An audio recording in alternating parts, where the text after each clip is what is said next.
হে guys, আসসালামু আলাইকুম। Welcome to back public review news পডকাস্টে।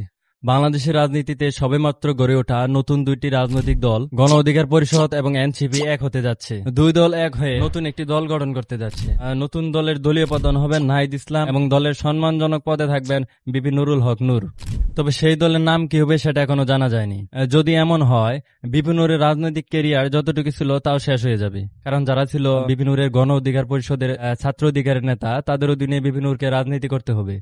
বাংলাদেশের রাজনীতিতে বিপি নুরের যে একটা অবস্থান তৈরি হয়েছিল সেটা আর থাকবে না, কারণ নূরকে যারা সাপোর্ট করত এবং গণ অধিকার পরিষদের অনেক নেতাকর্মী গণ অধিকার পরিষদ থেকে পদত্যাগ করবেন। অনেকে বলছেন যে যেহেতু আওয়ামী লীগ মাঠে নাই, এই ঐক্য হলে বিরোধী দল আরো শক্তিশালী হবে।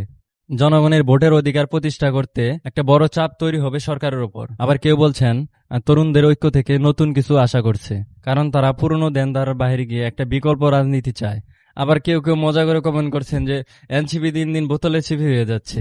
আসলে তার কথায় যুক্তি আছে, কারণ এনসিপির ভিতরে আদর্শগত বিভক্তি এবং নেতৃত্বের অভাব, সাংগঠনিক দুর্বলতা তাদের কর্মক্ষমতা কমিয়ে দিয়েছে। ফলে জনগণের কাছে আর কোনো বড় বিকল্প শক্তি হিসেবে ধরা দিচ্ছে না।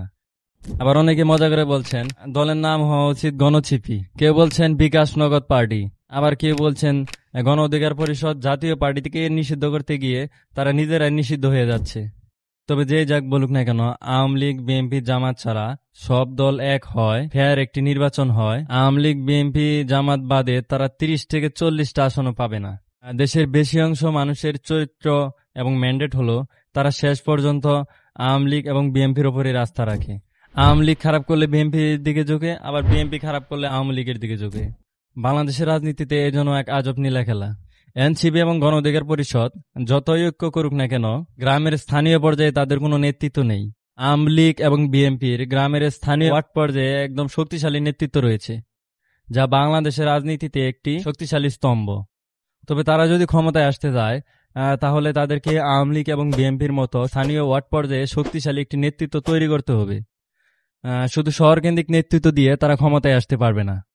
এখন প্রশ্ন হলো, গণ অধিকার পরিষদ এবং এনসিপি সত্যি যদি এক হয়, তাহলে কি বাংলাদেশের রাজনীতির নতুন কোন সমীকরণ তৈরি হবে, নাকি এটা হবে আরো একটি ব্যর্থ চেষ্টা?